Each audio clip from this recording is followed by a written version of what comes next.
Hello everyone, thank you so much for being here with us today. So I'm Carolina from Equals EU and we're here with the incredible team of ComposTerra who have kindly agreed to speak with us today. So to begin with, could you all each tell us a little bit about yourselves and then maybe in this, how you arrived at ComposTerra? So just a brief introduction, your names, your story, something that matters to you, anything that you'd like to say for our audience, and then yes, your journey to ComposTerra would be amazing. So feel free to choose who goes first or raise your hand, and I think that'll be a fantastic introduction to begin. Hannah, please. Hello, thank you. My name is Hannah and I am 25 years old. I have a background in industrial design and interior architecture, and I will tell something about how I arrived at ComposTerra. So 3 years ago, I started doing voluntary work with a team called Precious Plastic Maastricht, and I was very excited to join the building team there to build small recycling machines to recycle plastics. And so at this voluntary work, I came into contact with some of my team members of ComposTerra who all are very interested in creating a circular material economy. So I had a lot of joy meeting these people there, doing creative things together. And at some point we formed a team and formed a project, and we won this competition. And at this moment I was so passionate to work on this full time. So that's how I became director of this company. And maybe something more about myself is that I am very creative and I like to pull people together to work on projects that really matter and that involve some kind of creativity and technology as well. I joined, my name is Valerie, and I'm actually originally from the United States, and I joined the project shortly after the competition was won. I was also volunteering at Precious Plastic at that time, but I was working on a very different aspect of Precious Plastic, where I was handling the finances and business development. And after this competition was won, we thought that it would be a really good opportunity to grow our ideas by starting a business. And since I had the financial background during that time, I helped with the setting it up and dealing with the finances. And as I'm currently studying business engineering, which combines aspects of business with science and engineering, it was a really good combination for this business, since we are capitalizing on science and technology and using it for something good. And previously in the United States, I had studied math and science and was also very passionate about sustainability and how we can use business and science in that positive aspect, because I think that sometimes business majors can get a bad rap, and I don't think that has to be the case. Hi everyone, my name is Conrad Singer and I'm currently doing my Master's in International Affairs at the Graduate Institute, specializing in environment and sustainability. But previously I did an exchange here at Maastricht University, and during that time in Maastricht I also joined Precious Plastic Maastricht, this organization Hannah introduced. And I found it very fascinating to be surrounded with other people who believe in a better and more sustainable way of structuring our society and of using the things that we have on this planet.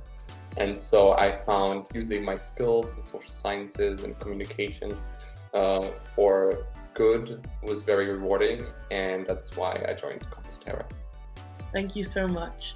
Thank you to all of you for your introductions. And now I think we've alluded a little bit to what, to ComposTerra, but I think it'd be wonderful if you could hear a little bit more about ComposTerra and also what it means to you very personally, even though I think you've touched on this a little bit. So, what is your mission, or what is the deficit or the gap you're trying to fill in the creation of ComposTerra? And perhaps also, it'd be great to allude to where you see yourselves going. So where do you see ComposTerra, all being well, 10 years from now? Yeah, ComposTerra's mission is to make sustainable lifestyles more accessible by extending the journey of organic materials. So that means we collect organic waste streams like coffee grounds or orange peels, and then transform them into suitable alternatives to plastic, especially in packaging. So for example, we produce flower pots or takeaway food packaging, and the advantage of our products is that they're fully compostable. So if they end up in nature because they're littered, they do not cause pollution.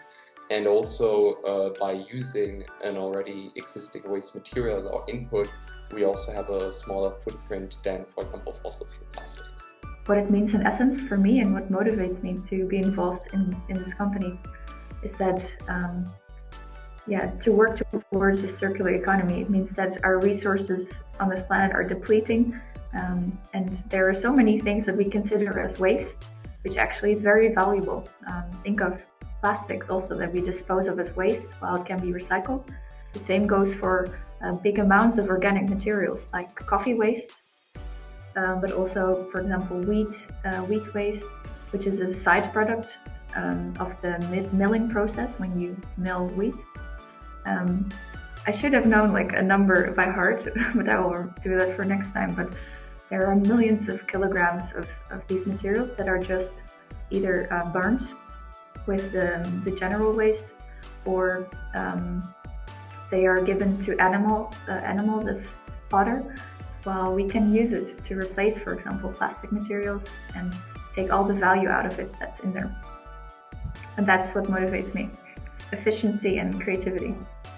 Yeah, I think that another thing that I think is important to add is that there are a lot of companies out there that make products with waste materials. But I think one of the things that makes us special is that we are mostly focusing on B2B, and we're really working to change the industry and how things are made, and that by working with businesses and changing their processes, we feel as if we can make a much bigger impact that way.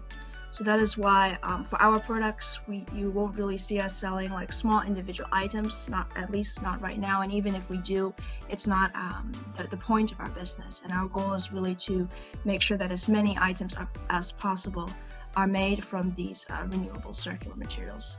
And our goal is to have them everywhere. And we do this by working with businesses. Incredible. Thank you all. And a lot of good luck, because I think it's extremely necessary and it's fantastic work. So I think also I would like to maybe move the discussion towards innovation. So discussing what innovation again means to you. When you're designing perhaps or crafting your products, Hannah, you refer to creativity as being a motivating kind of force in what you do. But also how do you within your team cultivate this creativity and this kind of innovation that's driving you to success, and also to keep going sometimes through, I'm sure, a difficult, exciting, but sometimes difficult process as well. So if we could start with this, what does it mean to you to be innovative, to perhaps be creative, and how do you enact this as well?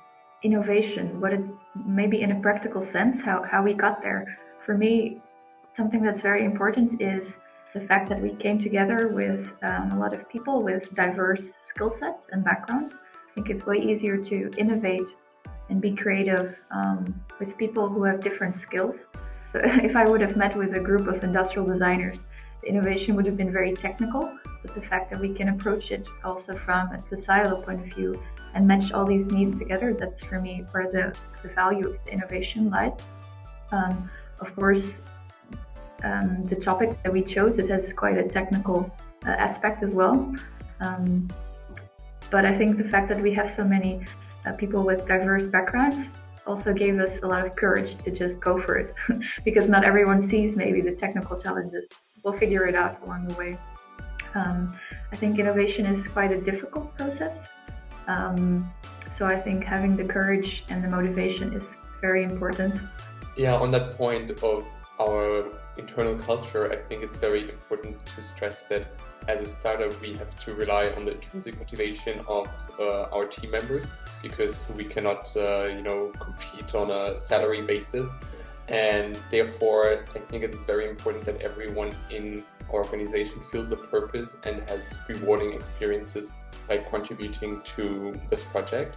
And that's why, for example, we chose a very agile and horizontal company structure that allows us to pursue our own interests and passions in everything we do at ComposTerra, so that, for example, we don't say, okay, only Valerie is in charge of finances. And so whenever I would like to maybe use the skills that I got in my last economics class, I cannot do it because that's not my area of responsibility.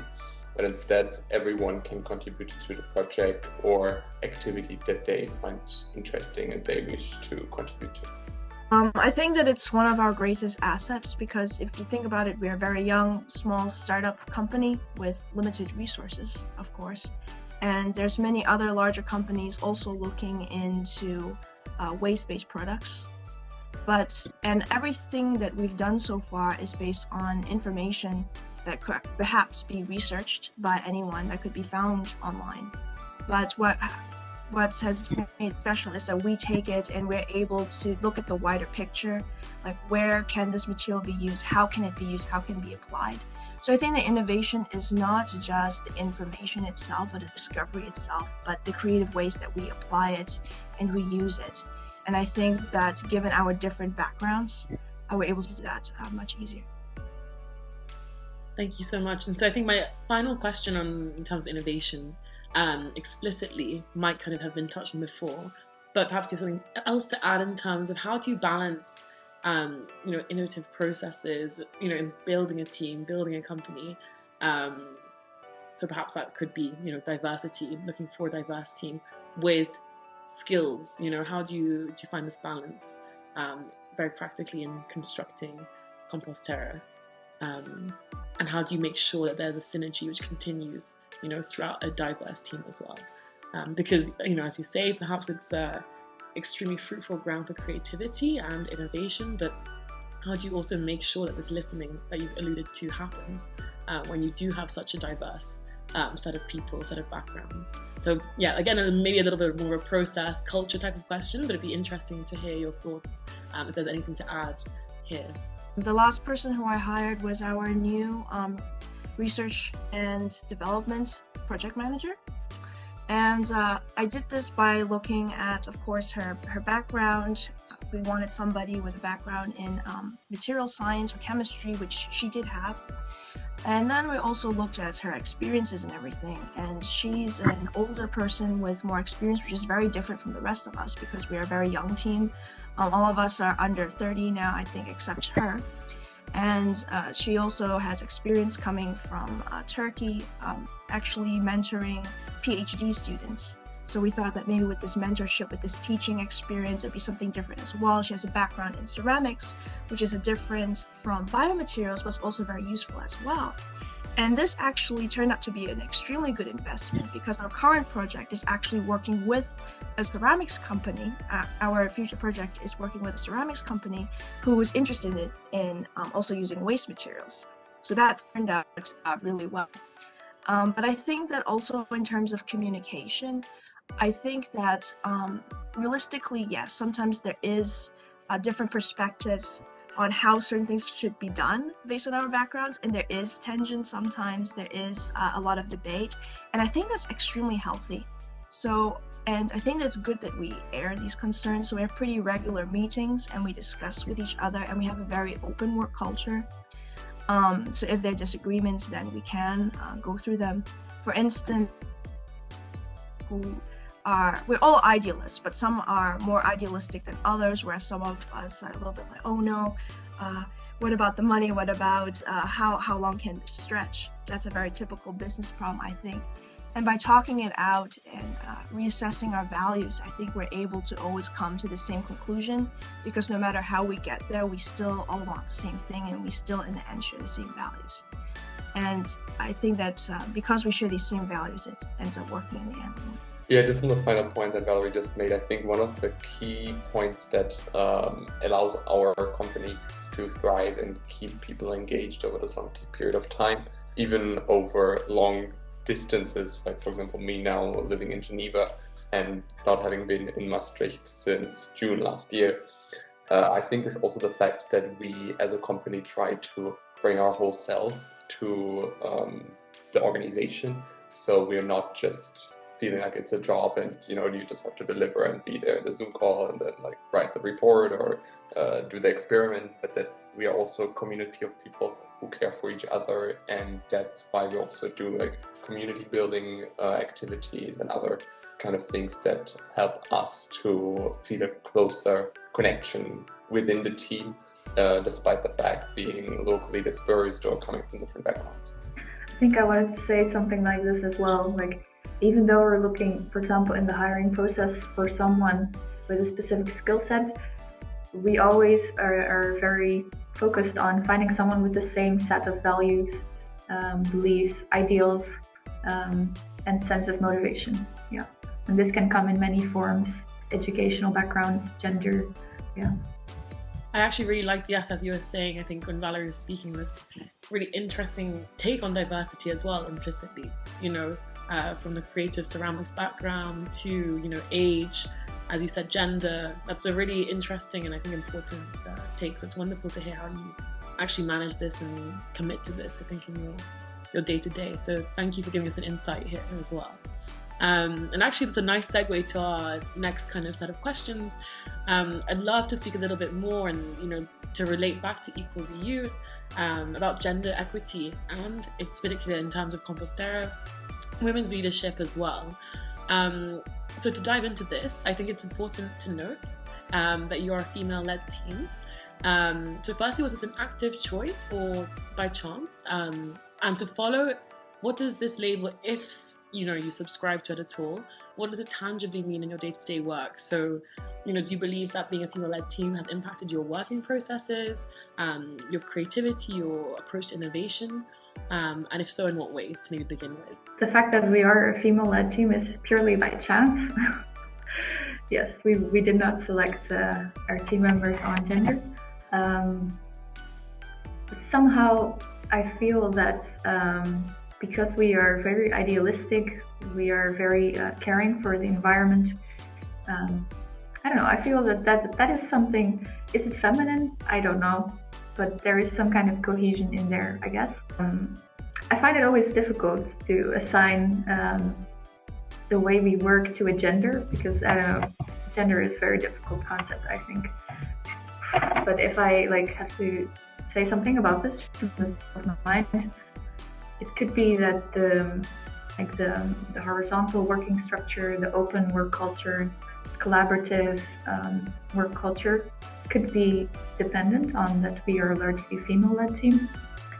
This is something I could say, but I'm very curious how the others feel about this too. Yeah, like Hannah said, it was all purely coincidence. I will say that Maastricht University itself is, I believe, more than 50% female students. So on average, I think there are more young women than young men in the university, so that may have something to do with it. But other than that, as Hannah said, we do not select on gender, we select on ability and how they match the team. In terms of how this affects our work, I do think that for better or for worse, women tend to doubt themselves more, and I think tend to be less confident when it comes to their abilities in starting a business in leadership roles, at least what I have seen from my program and from my classmates. And I think that overall that tends to be a very positive thing in this aspect. And I have to say, from my experience with Hannah as director of the company, she is a great leader. She really cares about other people, like she said, but she doesn't have this kind of pompousness that comes with certain CEOs. She always will ask and have us double check things. She doesn't always say like, okay, this is the only way, this is right, and I'm the director, and I'm pretty sure that this is the way to do things. And she always asks for feedback. And while of course this is not necessarily a feminine trait, I do believe that currently, because of the way that society is constructed, that women tend to be more like that. And I think it's fair to say that that is also something that could have an impact on our company, and in this case, a very positive impact. Yeah, what I find very fascinating is that when we started out with the team that was by chance majority female, but then we found that also we have there are like more female candidates applying for internships to project lead positions, and I think that has to do with the fact that there are not that many companies that look like ours in the space. And so I think many candidates might not see themselves so much in a startup that looks very different than ours. And therefore it's kind of like also a homophily attraction mechanism at hand that we tend to get more candidates that have a diverse background, because we already start with a more diverse baseline. And I think that's also something that we encounter in the entrepreneurial space, that often when we participate in innovation camps or circular competitions, all that kind of spaces where you see other companies out there, we are often kind of sticking out. And I think that also is attractive for candidates that might be less empathetic towards the typical white male CEO startup company. Often I feel so empowered when I'm surrounded by a lot of, well, to say men in my, the same people that are in the same role as me, but they're very different than me. It often makes me feel very empowered. Yeah, and also because I notice that we are special as a team, it makes me feel proud. And also, yeah, it doesn't make me insecure at all. It makes me feel like we have something special and unique that we can use that the others don't have. Thank you for this addition. Thank you. And I think actually, so from your answers, which I thank you so much for, I might segue just into, first, what does gender equity mean to you? I think you alluded to it a little bit. And actually, as I think, you all again spoke of, how do you feel that, as a startup you operate in a gender equitable landscape or a set of ecosystems or ecosystems? And if not, and if so, in what ways do you think that the startup ecosystem would be affected or is influenced by being gender equitable or not? It's a bit complex, so maybe we start with, what does gender equity mean to you? And then we can look at it in the context of the startup ecosystems which you're interacting with and within. All right, well, I think that we are relatively fortunate in that the Netherlands worldwide ranks relatively high in terms of the gender gap and women's equality. However, there's still a few things that I have noticed time to time with Hannah. For instance, I think that she will remember that we recently actually applied for an EU subsidy, and there was a sentence that we thought was perhaps not the most gender equitable, and it said something along the lines that this company is a woman-led team with limited experience. However, based on the benevolence of others and mentors, they have been able to use their resources.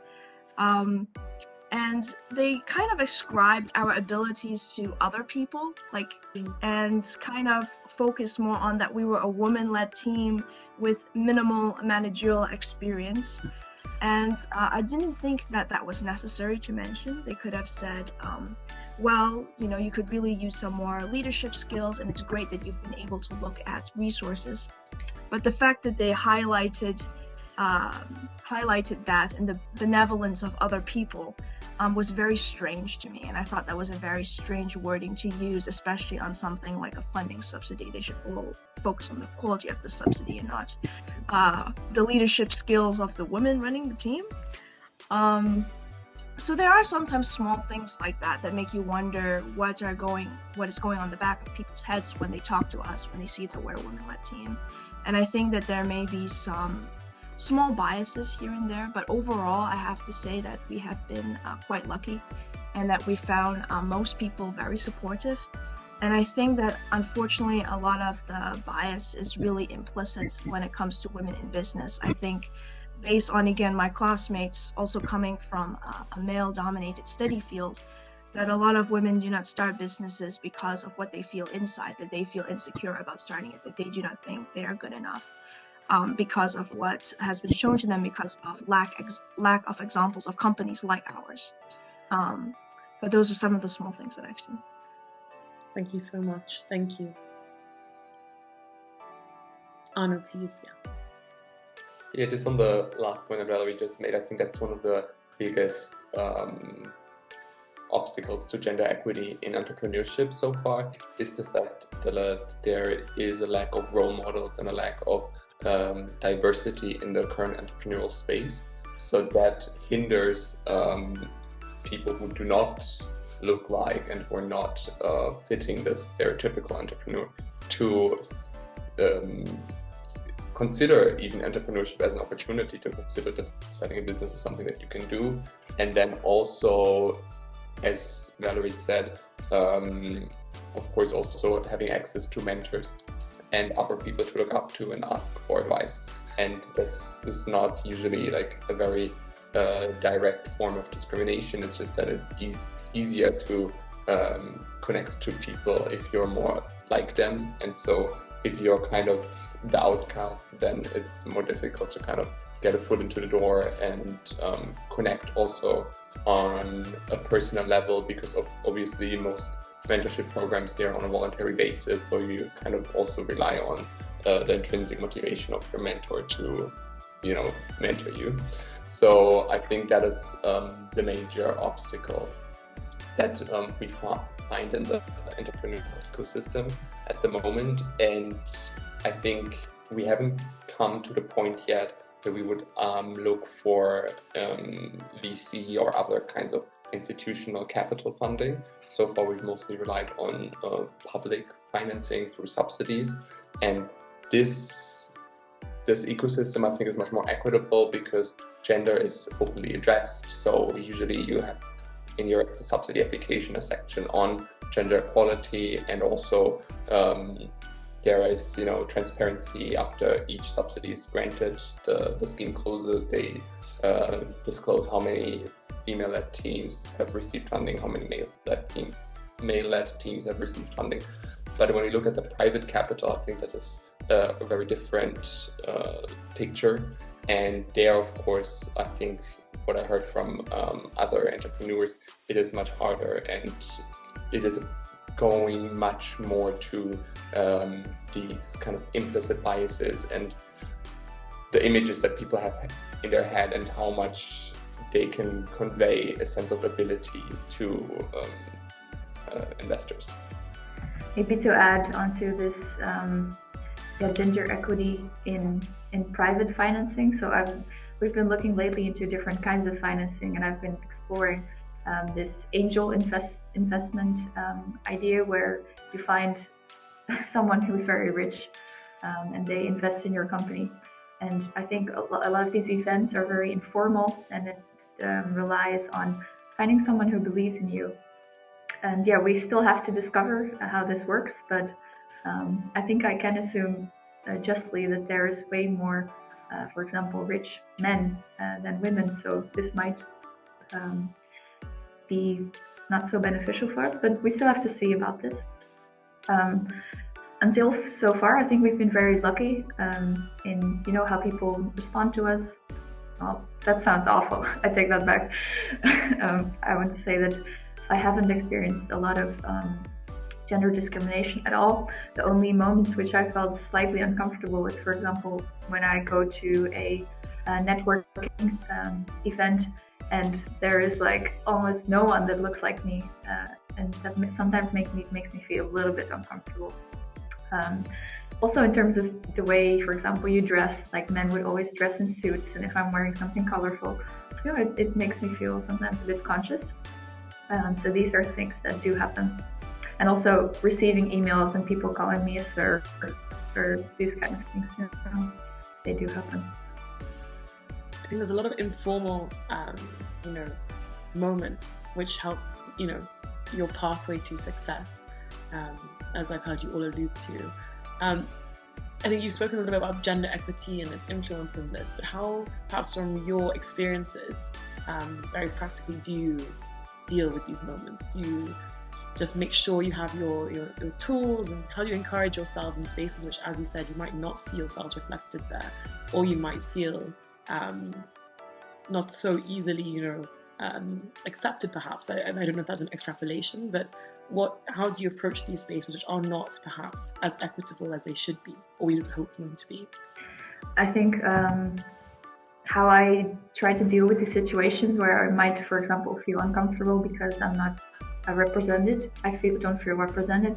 Is that I always stick to my intrinsic motivation and ideals, like why I do the work that I do. And this is a very steady basis for me to just continue with what I'm doing, disregarding, for example, whether people around me are similar to me or not. Yeah, I think it also comes down again to our working culture and our connection as team members, that we create a safe space in which people are comfortable sharing these experiences and also sharing their own doubts. And I think that is very important so that we can empower each other and help getting through these difficult moments, and not just internally thinking, oh, I have to, not admit that at this moment I didn't feel great, or at this moment I wasn't my very best. So I think that's also an asset that we have through our culture. Yeah, I have to say that it's really great working with Hannah, for instance, because having her on the team, we never have to feel alone with those things, like Arno said. And I do think that it's about our work in the end and our company, and not, what gender we are. So even though, there may be discrimination on the outside occasionally, I think that in the end, our company and our company goals, if they're good enough, people should be able to see through that and see what the company is and what the value of the company is. And we also have a research and development team that has a lot of female members. And I think that because of the support that we have for each other, we do not need the support of everyone else, because no matter what you do, and I think no matter what gender you are, you can't always please everyone all of the time, and you can't fit in all of the time, and you have to find the people who matter. Thank you. So yes, Arno, please. Yeah, if I can add one last thing, I think we are also actively seeking advice and role models who can help us to balance kind of this vision and understanding of entrepreneurship that we sometimes get in spaces like Hannah saying, like, you go to the entrepreneurship training and then there's nobody looking like you. And I think actively seeking these connections can be very helpful, because we usually find that also people in leadership positions and in positions of power who come from a minority background themselves are usually very open and motivated to empower others and kind of change the ecosystem that they're operating in, so that is more equitable. But I think so far we find that there are some institutionalized ways to do this, like, for example, the WeGate platforms in the European Union, but it's still usually more chance that you find someone and then you connect and start a conversation.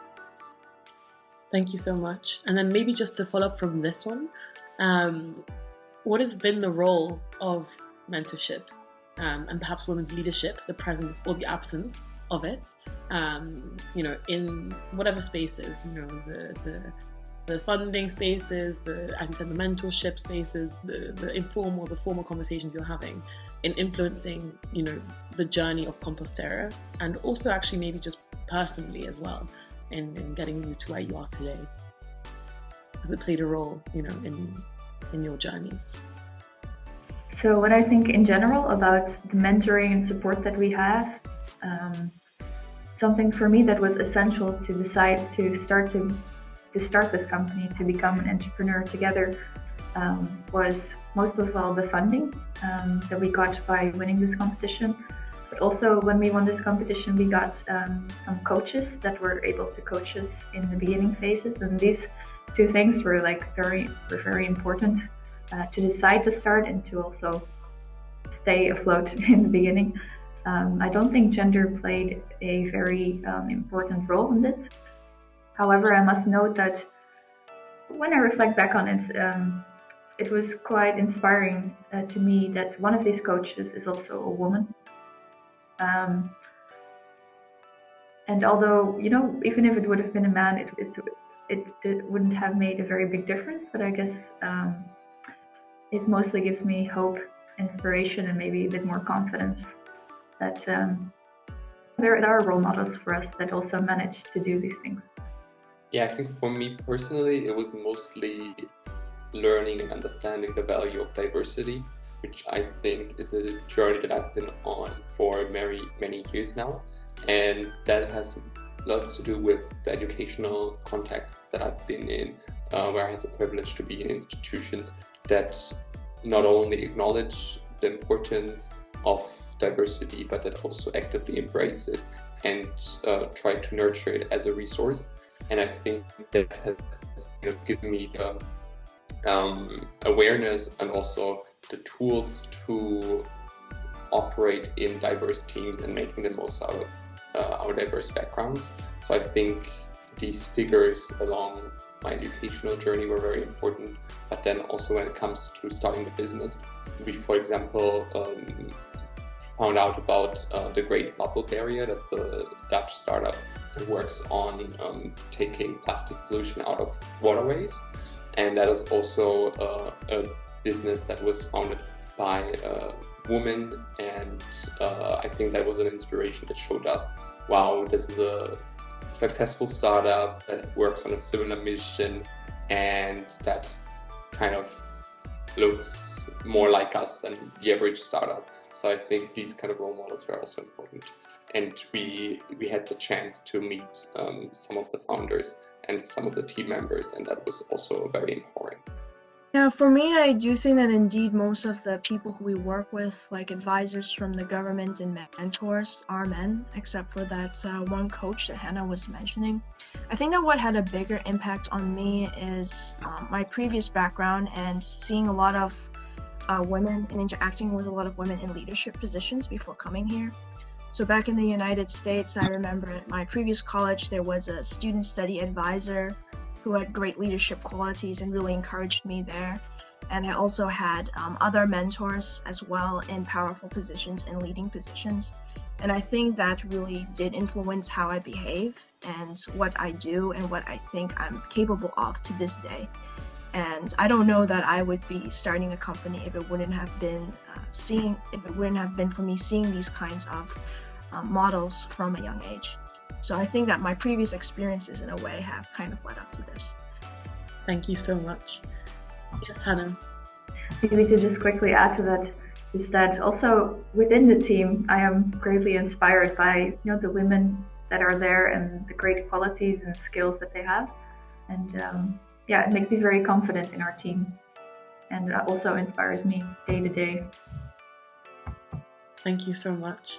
And I guess just to finish this section on, again, gender equity, perhaps women's leadership, when you were developing ComposTerra, I think I see that there are lots of women in your team who are women, let's say, in STEM, which is traditionally a field which is not, it's a difficult one, I think, for women to be in, despite incredible women who have excelled and risen to the top of this field. So for those of you who identify as such or who are working in these environments, what kind of pushed you to keep along this type of pathway despite perhaps the conception that it's not the traditional or the correct role sometimes for a woman to take? How did you kind of fight that bias, implicit or explicit, external, internal, in choosing that way forward? Hence, I come from the United States, and I originally studied math and science, and I had a lot of classes where I was the only female student. And there were definitely times when I felt very discouraged given the environment. Sometimes it was very aggressive towards women, and I also started college 2 years younger than when I would normally do. So that was definitely taken notice of by other classmates. And when I came here, I thought that things would be much more equal given the statistics that I saw. But surprisingly, despite the fact that Maastricht is a majority female university, my field of study, business engineering, still is majority male. And they still, because of the electives that I take, like chemical engineering, for instance, I still am sometimes the only female in the classroom. And I have to say that this was difficult at first as well. And there have been times in my other leadership positions, for instance, I'm the education program committee member of my program, where I was at first happy to get the position, and then I had a classmate tell me, well, you got it because you were the only female student who applied. So I do get that sometimes, where you wonder, well, am I really good at this, or are they only giving me this amount of recognition because I'm the only woman? And there's also a lot of pressure in the sense that if you're the only person in the class, you feel as if you have to be the best one, because then otherwise people will think, because you are the woman in STEM, and if you trip once, they're gonna think like, oh, women are just not good at that, and here's some proof. But I think that what really helps is, once again, I think that ComposTerra actually helps me with this, because I get Hannah here and all these supportive people. And there's also professors as well who are female, who have gone through this, and they see me, and I know that they know what I'm going through.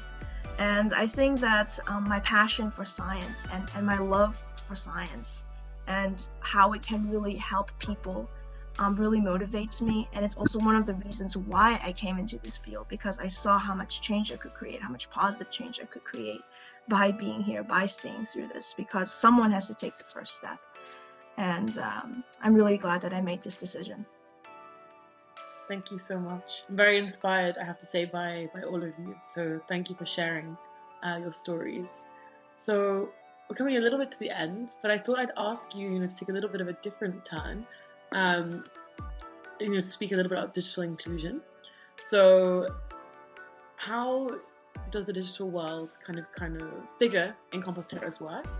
And perhaps, if you feel it or if you don't, what is the role of digital inclusion in terms of the way the digital world is, helping or hindering the way you're able to work as ComposTerra?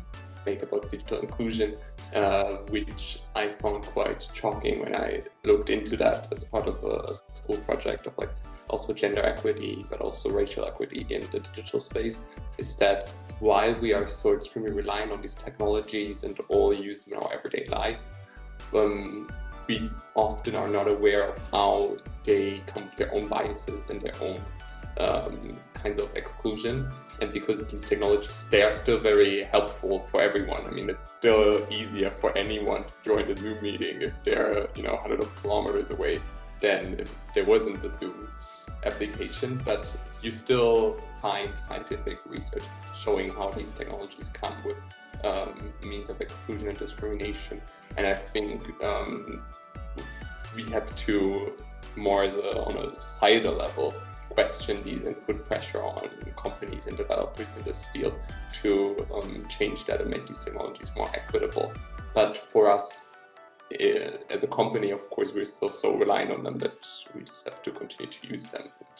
And we individually cannot change too much about it. I guess it's maybe a step removed from perhaps the immediate work you do at ComposTerra, if I'm, apart from, of course, the processes.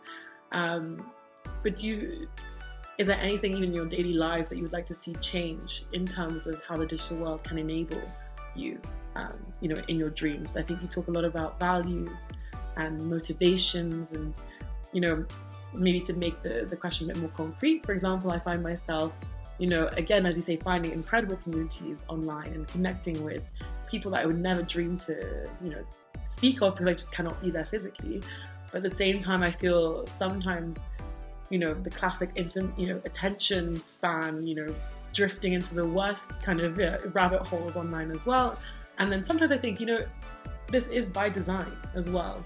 And my ideal would be, a type of algorithm which got me really deep into knowing my rights and, actually getting into that deep knowledge that I think we sometimes crave. So perhaps from a perspective which is personal, or also in terms of your work in ComposTerra, which is so incredibly, I think, dream-oriented, collectively, oriented. Is there any way that, let's say, being a bit utopic, being a bit creative, that you could see the digital world really, allowing these processes to be elevated, to, become even more widespread, better, whatever you want to say? So yes, Arno. Yeah, I think one major problem that I realize in my personal as well as my professional life is the extreme segmentation and polarization of our society. And so when I look at my personal social media feed, it is very lots of green stuff, a lot of sustainability, now even circularity, because, they pick it up that I do that professionally. So I'm probably interested in, I don't know, the next circular t-shirt or bag. But at the same time, when I look at the feed of some of my friends and colleagues, I can see that, for example, other people in the entrepreneurial space who are less focused on sustainable business, they get a very different feed, for example, also on LinkedIn, which can have real consequences for their professional development. For example, if they get much more content focused on, acquiring capital or pitching, funding, all these opportunities. And so I think that is also something we have to reflect on, and also I think where policy can help to create an equitable landscape where people get access to opportunities regardless of their feed algorithm.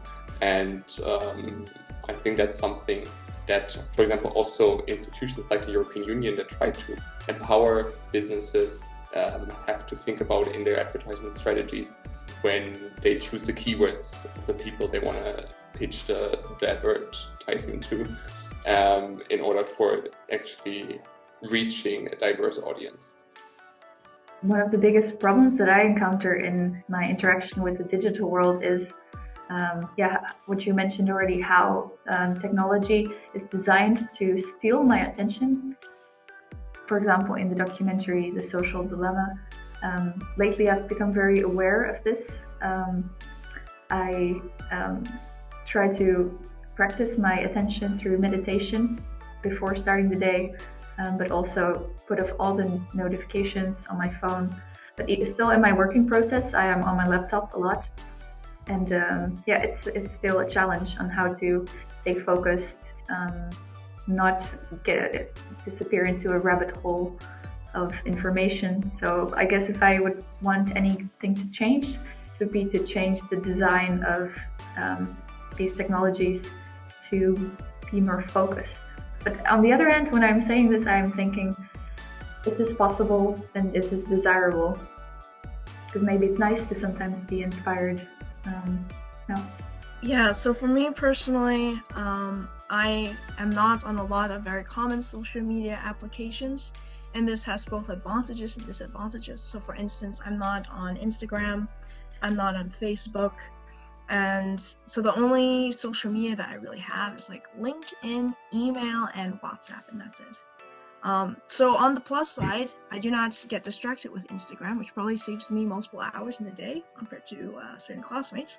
But then on the other hand, this also has a lot of downsides as well. So it's like by not using Facebook or not using Instagram and trying not to support Mark Zuckerberg, you have to face implications as well, because whenever you meet someone or they want to follow you, they always ask, what's your Instagram? Like, can I follow you on Instagram? And you have to tell them, no, I actually don't use Instagram. And then they think that you come from the Middle Ages or you live under a rock. I get those stereotypes a lot. So it's a difficult choice to make, to try to be focused, to try to focus on what matters. And I wish that we lived in a society where there wasn't as much stigma with not following social media, or we had certain social medias that were like Instagram and maybe other social medias that were more focused and were run by better companies with better moral values. I think that's a really big wish that I have, because I feel that a lot of these companies are run by monopolies, who have monopolies on the data, who have monopolies on the data of people that they can really control. And I don't think that is right or correct, that such companies have this much power over our attention span, and again, who gets information on funding and who gets information on the next article. And I would really like it in a world where data was more open to people and more diversified, so that how this data could be used would be more fair. Thank you all so much. Thank you. I think those are really interesting kind of dreams and hopes for the future that I really, hope that even, speaking today, someone will be listening and hopefully be able to enact that. So as you said, these processes then are not just something you have to subscribe to, but have this element of choice and whether that be to get lost, as you said, Hannah, in that rabbit hole sometimes or not, that at least there's this autonomy and agency. So thank you so much for your insights here. And then taking a final theme of Equals EU Innovation Camp at least, before I ask you, if there are any last thoughts you'd like to add. I just wonder as well, you're working B2B, you're working in a certain context, geography. Are you aware of any international law or policies which are impacting your work that you have to be very mindful of in developing your business, your processes, and what are they? That's more from our business side than from the gender side, but of course all the regulation around materials and circularity are very important to us, and that's something that we realize a lot in our business calculations, that the status quo of policy nationally as well as internationally is based on a linear consumption model where raw materials are extracted, transformed into a product, and once you finish using the product, it's just the resources are being wasted, and if you get lucky, they might be turned into energy because the waste is burned, but it just ends up landfill.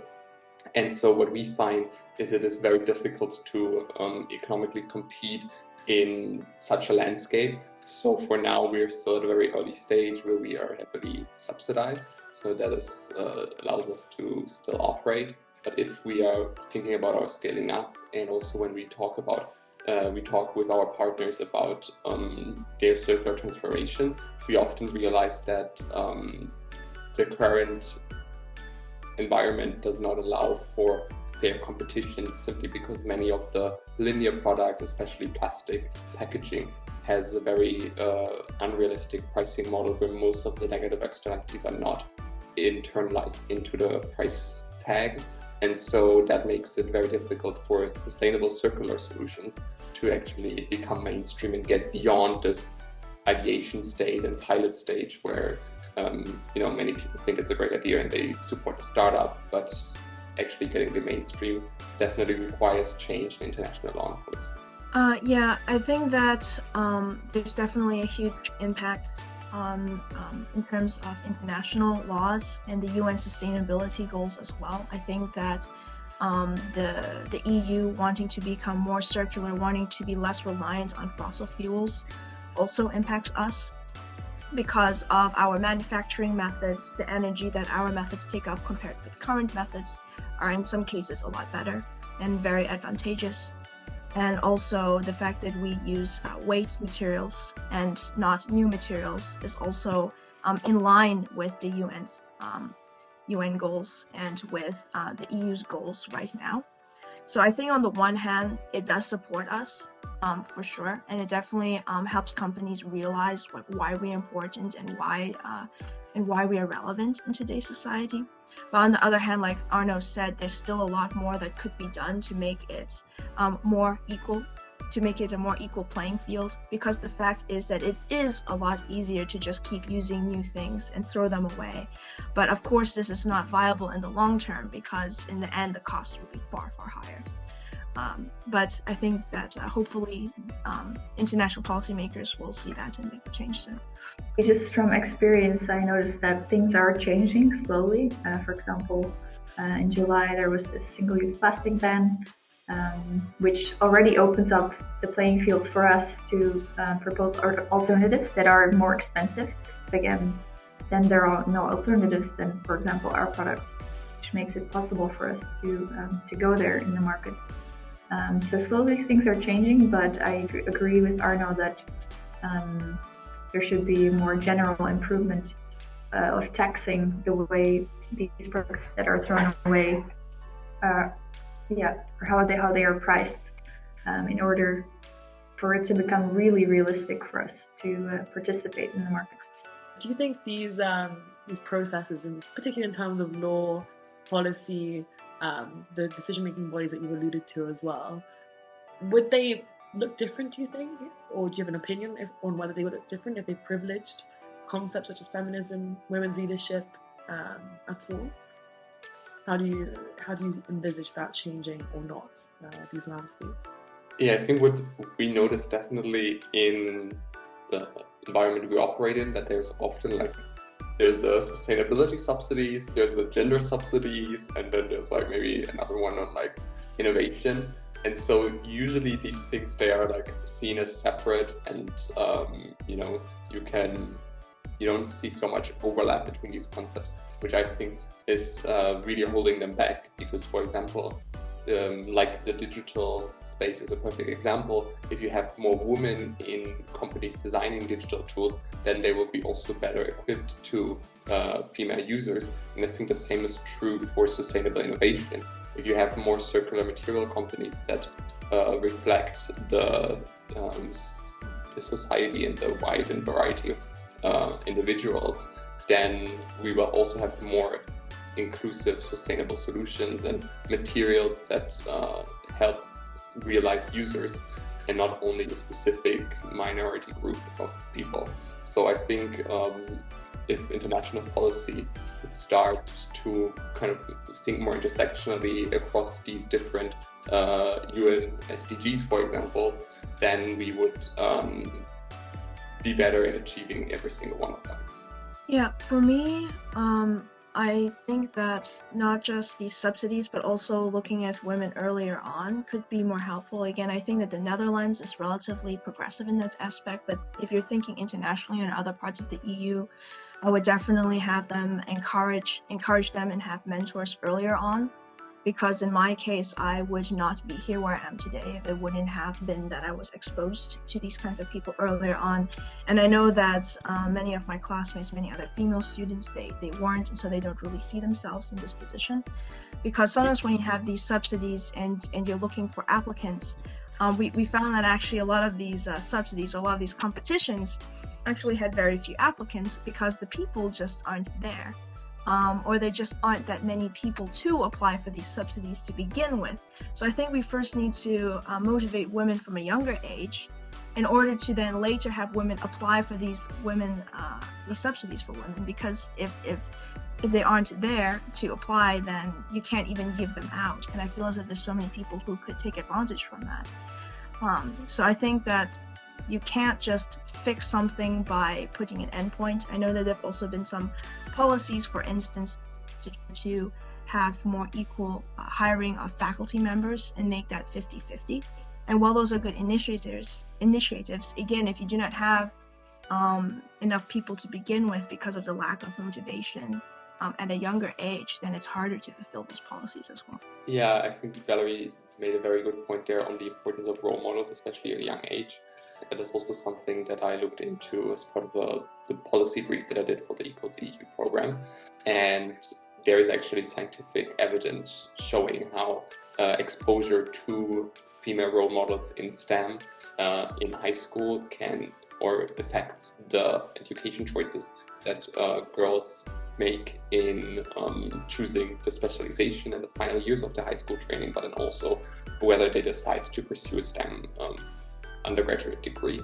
And so I think if we have better representation and exposure to role models at earlier ages, and that also goes back to the digital space in the social media feeds, for example, that young girls see on their phones, then this will actually help a lot in preparing a pipeline of women and other minority groups in STEM and in the digital space. Then perhaps, Hannah, do you have any concluding thoughts? Yes, maybe as a sort of conclusion, that the mentorship is very important, having role models, but also just having women in high leadership positions who can change the policies and also make sure that they pay attention to the fact that there is inequity and to change this actively is very important. And also by participating in this interview, for example, we are happy to show ourselves and hopefully also be role models. I think that's a lovely thought, if I may, to conclude this beautiful interview on. So I'd really like to say thank you for being so inspiring, each one of you, for the work you do, the energy you put into, everything you're doing at ComposTerra, but also with us today. I hope that, everyone who watched this video is inspired as me, but I'm sure. So I really appreciate you all.